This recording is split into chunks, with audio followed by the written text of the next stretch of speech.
Hello everybody, Dragonfire here, and I am coming at you with another video.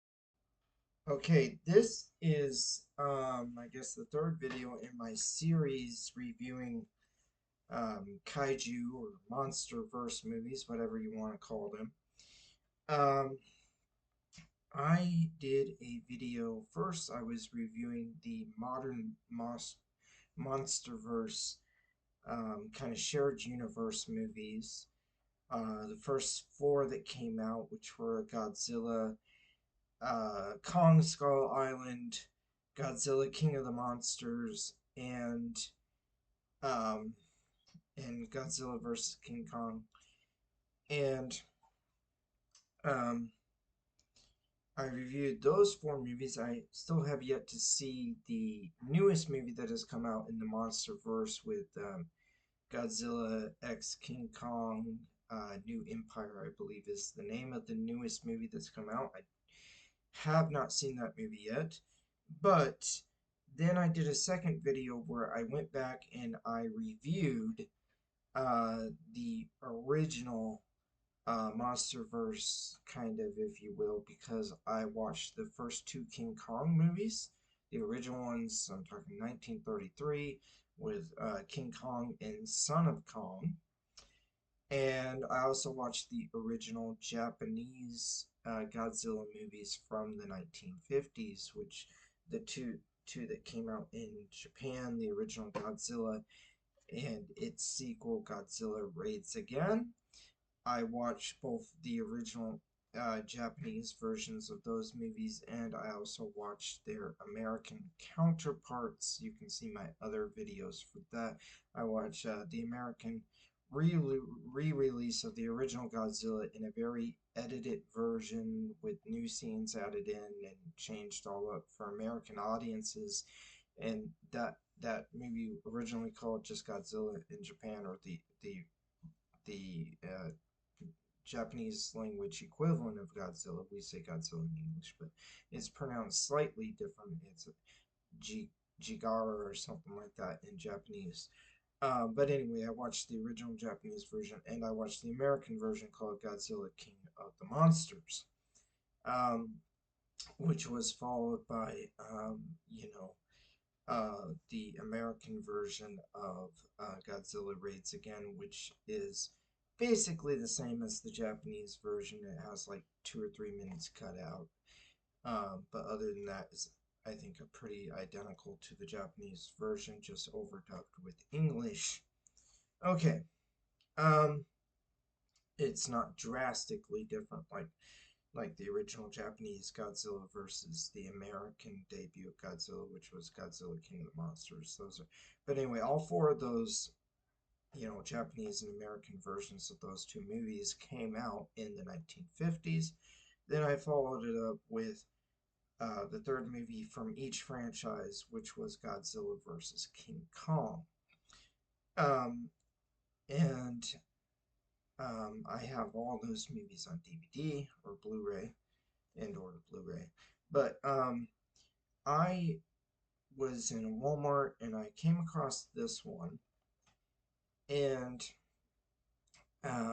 it's 3 movie set. Now, obviously, one here is King Kong versus Godzilla, the original version. I believe the one in the current MonsterVerse kind of movies that have come out is actually called Godzilla versus King Kong. So Godzilla got first billing on that one. But in the original version from the 1962, I believe it is, King Kong gets top billing. So it's King Kong versus Godzilla. And um, this one is a reboot of both franchises. It is not a sequel to either the first two Godzilla movies or the first two King Kong movies, but instead is a reboot of both franchises, but or kind of a soft reboot, and reintroduces the monsters. But in this one, the previous attacks and stuff, the previous movies did not happen in the universe which King Kong vs. Godzilla takes place in. I already talked about that movie when I did kind of my original MonsterVerse thing, where I did the first two Godzilla movies, the first two King Kong movies, or four Godzilla movies, depending on how you want to count them as two or four, depending how you split two, three, or four, depending on how you split the American versions versus Japanese versions. But um, I did get this box set, even though I knew it would be a duplicate of King Kong versus Godzilla, because I was interested. I knew that King Kong Escapes was the fourth King Kong movie, and it, I believe, came out sometime later in the 1960s after King Kong versus Godzilla. I don't remember the exact year it came out. Let's see here. It looks like 68. Now, I think by this point in the 1960s, after King Kong versus Godzilla, is when they really started to expand Godzilla, and not just Godzilla, but I think they were doing other monsters, and monsters like Rodan and Mothra and stuff. Probably got some standalone movies as well as crossover movies with Godzilla. So after King Kong versus Godzilla, I think was the first one to be the first big boom of the 1960s. Um, I think the MonsterVerse really took off in Japan. But I'm not going to review every single Godzilla movie. Um, that would just be too much. There's just been way too many of those made, and I just don't have the energy to go hunt them all down, find them, watch them all. Um, I think they get kind of goofy. The best parts of them are always going to be the fight scenes, in my opinion. I have a hard time um, relating. I think some of the older Japanese movies, you can just get them with Japanese subtitles, where after a certain point you can also get them dubbed over in English, even though the original actors are mostly speaking Japanese in the movies. King Kong versus Godzilla in '62 was really the launch of all of it. Um, and I think that that one was always meant to be a crossover, so that there would be a version in Japanese and a version in English for the American audience. And um, and King Kong Escapes was made by the Japanese. I believe the name of the company is Toho. It's a Japanese movie studio that made King Kong versus Godzilla and a whole bunch of other Godzilla movies, 60s, 70s, 80s, and beyond. So, uh, the watching King Kong Escapes just kind of solidified for me that I'm not sure that the Godzilla movies are for me, especially after King Kong vs. Godzilla and King Kong Escapes, two movies made mostly by Japanese studio, but with some American involvement, because King Kong being the kind of the American version of Godzilla, they wanted to have these movies available for an American audience. But I think by the 1960s, they were probably sending some of their Godzilla movies overdubbed into English so that they could be absorbed by American audience. I think, but I think King Kong versus Godzilla was the origin of all of that. Um, you know, the now obviously the two movies that were made in the 1950s were overdubbed with English, or the second one was overdubbed with English and sent to America. The first one was completely remixed into almost a different film called, of course, Godzilla King of Monsters, as I mentioned earlier. But yeah, this kind of reinforced my idea that I think I would definitely get bored if I was trying to make it through all the Godzilla movies, because I just covered this one King Kong movie and I was like, wow, yeah, there's stuff to like about it for sure, but and you get to see King Kong fight the robot version of King Kong. I forget what they call him, Mega King Kong or Mechanic Kong. Yeah, I think it's called Mechanic Kong. Who actually debuts before they would later reuse the same idea with Godzilla, and they had to have Godzilla fight Mega Godzilla, which was the robot version of Godzilla, or android robot. I don't know how you would classify it, um, but yeah, it was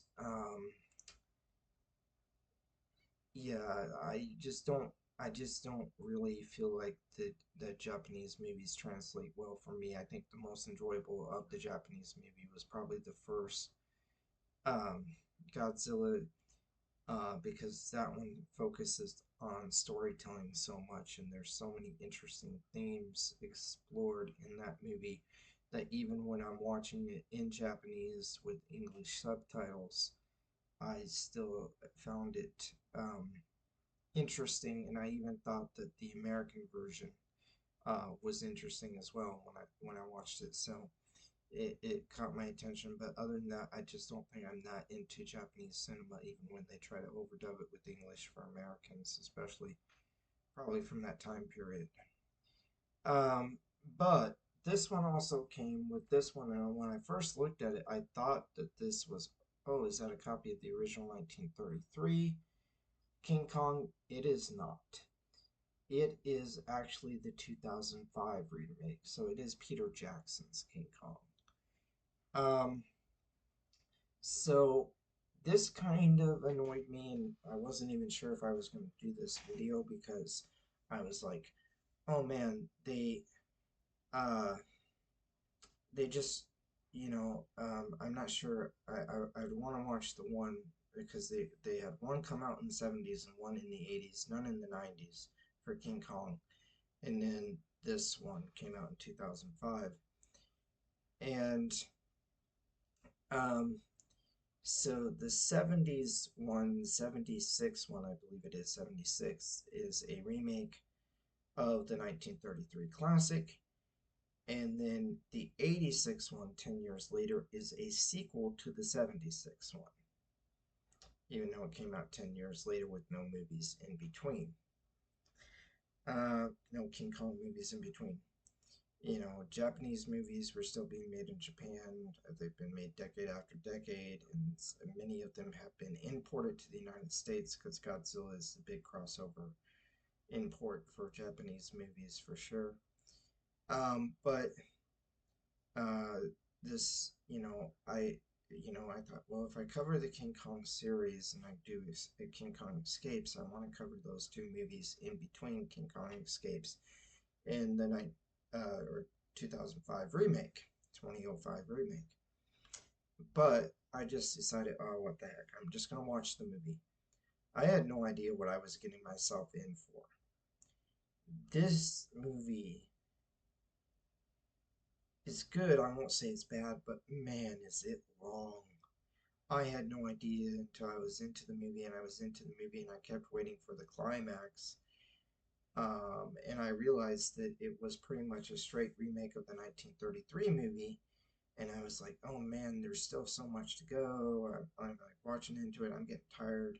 And it's like they still haven't been to New York yet. They still haven't even gotten to the creature to New York, and I'm already tired. And I'm like, are they going to do the entire movie? It seems like they are, you know. And so they get King Kong to New York, and they do the rest of that. They do a remake. It is basically the same story being told, but they take their time with it for sure. I did enjoy the movie on some levels, but I don't think I'll ever watch Peter Jackson's King Kong again, or King Kong 2005, whatever you want to call it, because this movie is so long that I just don't want to ever put myself through it again. There's some really cool stuff. He goes to the island, much like the original dinosaurs are still alive on the island. All that kind of stuff. They reenact many of the scenes. Um, they do them a lot better in some ways. Like I do love the claymation of the original King Kong, but I also think that this is actually pretty good CGI that they use in this remake. And sometimes I don't like CGI, but I thought they did a fairly good job with it in this movie. But man, what a long movie. Okay, so in an effort not to go too long myself, um, I'm gonna say this is good. King Kong Escapes, you know, It's a movie that I watched one time. Maybe I could watch it again, but I kind of doubt it. King Kong's versus Godzilla. Obviously, the best parts are King Kong and Godzilla fighting each other, but I talked about that movie last time. Uh, and Peter Jackson's King Kong has some really, really good stuff in it, but it's way too long. So, again, I don't know that I've ever seen all the way through. I'm sure I've seen bits and pieces of the 1976 and 1986 movies. Maybe I'll review those in the future. But I'm going to say that these two new movies, King Kong Escape and Peter Jackson's King Kong, are pretty skippable. If you do watch Peter Jackson's King Kong, you'll probably agree with me that it's actually a good movie, just one that you only want to watch one time. Um, I just think that the original does it shorter, more concise, and it's better that way. It's better as a more short, concise story. This one just has too much going on. If you're a really big fan of the original from 1933, you can watch this one and kind of get what the movie might have looked like in color, what the movie might have looked like with more time. It really is the same story, just more fleshed out, and what it looked like with more advanced, uh, you know, graphics and stuff, the CGI graphics. I don't know. There's something about the claymation of the original too that I actually like. Um, so it's an interesting thing. Well, we'll see if I ever get back to the King Kong series and watch those two, one from the 70s and one from the 80s. We'll see if I ever return to this series again. But for now, I think that sums up my thoughts on those three movies in that three pack. It was fun enough to watch, but at the same time also kind of tedious. But anyway, all right. God bless everybody. Dragonfire out.